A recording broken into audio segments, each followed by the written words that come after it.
Hello viewers, आज की कहानी है एक बूढ़ी माँ। एक जज अपनी पत्नी को क्यों दे रही हैं तलाक। रोंगटे खड़े कर देने वाली सच्ची घटना। कल रात एक ऐसा वाकया हुआ जिसने मेरी जिंदगी के कई पहलुओं को छू लिया। करीब 7 बजे होंगे, शाम को मोबाइल बजा। उठाया तो उधर से रोने की आवाज़ आई। मैंने शांत कराया और पूछा कि भाभी जी आखिर हुआ क्या। उधर से आवाज़ आई, आप कहाँ हैं और कितनी देर में आ सकते हैं। मैंने कहा, आप परेशानी बताइए। और भाई साहब कहाँ हैं, माताजी कहाँ हैं, आखिर क्या हुआ। लेकिन उधर से केवल एक रटकी, आप आ जाइए। मैंने आश्वासन दिया कि कम से कम 1 घंटा पहुंचने में लगेगा।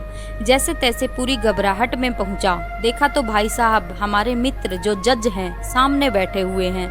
भाभी जी रोना चीखना कर रही हैं। 12 साल का बेटा भी परेशान है।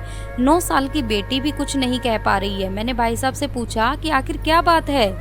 भाई साहब कोई जवाब नहीं दे रहे थे। फिर भाभी जी ने कहा, ये देखिए तलाक के पेपर, ये कोर्ट से तैयार करा के लाए हैं और मुझे तलाक देना चाहते हैं। मैंने पूछा, ये कैसे हो सकता है, इतनी अच्छी फैमिली है, 2 बच्चे हैं, सब कुछ सेटल्ड है। प्रथम दृष्टि में मुझे लगा ये मजाक है। लेकिन मैंने बच्चों से पूछा, दादी कहाँ हैं। बच्चों ने बताया, पापा ने उन्हें 3 दिन पहले नोएडा के एक वृद्धाश्रम में शिफ्ट कर दिया है। मैंने घर के नौकर से कहा, मुझे और भाई साहब को चाय पिलाओ। कुछ देर में चाय आई। भाई साहब को बहुत कोशिशें की चाय पिलाने की, लेकिन उन्होंने नहीं पी। और कुछ ही देर में वो एक मासूम बच्चे की तरह फूट फूट कर रोने लगे।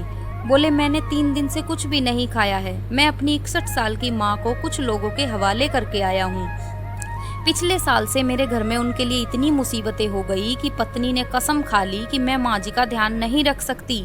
ना तो ये उनसे बात करती थी और ना ही मेरे बच्चे बात करते थे। रोज मेरे कोर्ट से आने के बाद माँ खूब रोती थी। नौकर तक भी अपनी मनमानी से व्यवहार करते थे। माँ ने 10 दिन पहले बोल दिया, बेटा तू मुझे ओल्ड एज होम में शिफ्ट कर दे। मैंने बहुत कोशिशें की पूरी फैमिली को समझाने की, लेकिन किसी ने मेरी माँ से सीधे मुंह बात नहीं की। जब मैं 2 साल का था तब पापा की मृत्यु हो गई थी। दूसरों के घरों में काम करके मुझे पढ़ाया, मुझे इस काबिल बनाया कि आज मैं जज हूँ। लोग बताते हैं माँ कभी दूसरों के घरों में काम करते वक्त भी मुझे अकेला नहीं छोड़ती थी।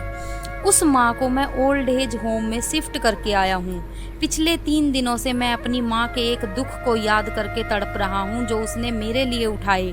मुझे आज भी याद है, जब मैं 10th की परीक्षा में अपीयर होने वाला था तो माँ मेरे साथ रात भर बैठी रहती थी।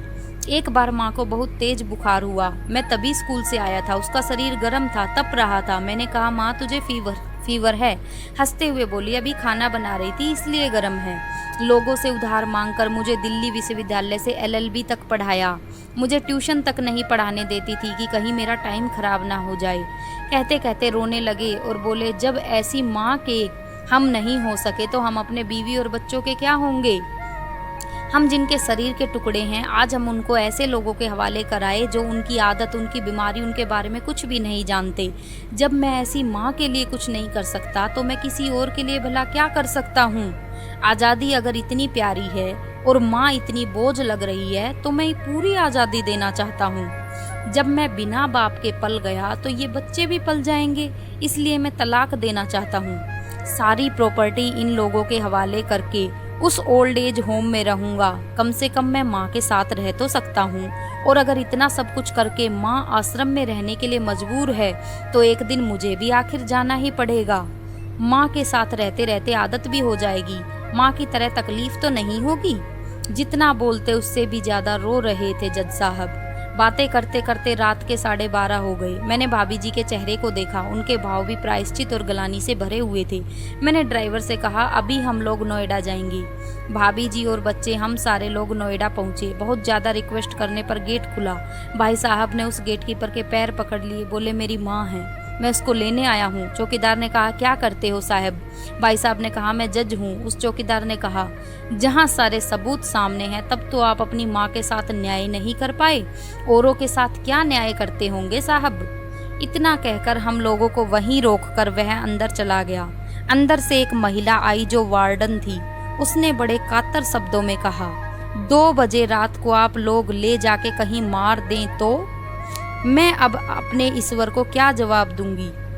मैंने सिस्टर से कहा, आप विश्वास करिए, ये लोग बहुत बड़े पश्चाताप में जी रहे हैं। अंत में किसी तरह उनके कमरे में ले गई। कमरे में जो दृश्य था उसको कहने की स्थिति में मैं नहीं हूँ। केवल एक फ़ोटो जिसमें पूरी फैमिली है और वो भी माँ जी के बगल में, जैसे किसी बच्चे को सुला रखा है। मुझे देखी तो उनको लगा कि बात न खुल जाए, लेकिन जब मैंने कहा हम लोग आपको लेने आए हैं, तो पूरी फैमिली एक दूसरे को पकड़कर रोने लगी। आसपास के कमरों में और भी बुजुर्ग थे। सब लोग जाग कर बाहर तक ही आ गए। उनकी भी आंखें नम थी। कुछ समय के बाद चलने की तैयारी हुई।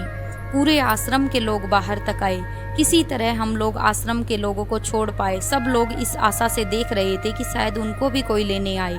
रास्ते भर बच्चे और भाभी जी तो शांत रहे, लेकिन भाई साहब और माता जी एक दूसरे की भावनाओं को अपने पुराने रिश्ते पर बिठा रहे थे। घर आते करीब 3:45 हो गया। भाभी जी भी अपनी खुशियों की चाबी कहाँ है ये समझ गई थी। मैं भी चल दिया, लेकिन रास्ते भर वो सारी बातें और दृश्य घूमते रहे।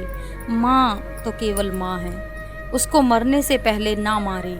माँ हमारी ताकत है, उसे बेसहारा न होने दे। अगर वह कमज़ोर हो गई तो हमारी संस्कृति की रीढ़ कमज़ोर हो जाएगी। बिना रीढ़ की का समाज कैसा होता है किसी से छुपा नहीं। अगर आपकी परिचित परिवार में ऐसी कोई समस्या हो तो उसको ये ज़रूर पढ़ाएं, बात को प्रभावी ढंग से समझाएं। कुछ भी करें, लेकिन हमारी जननी को बेसहारा बेघर न होने दें। अगर माँ की आंखों से आंसू गिर गए तो ये कर्ज कई जन्मों तक रहेगा। यकीन मानना, सब होगा तुम्हारे पास, पर सुकून नहीं होगा। सुकून सिर्फ माँ के आंचल में होता है। उस आंचल को बिखरने मत देना। इस मार्मिक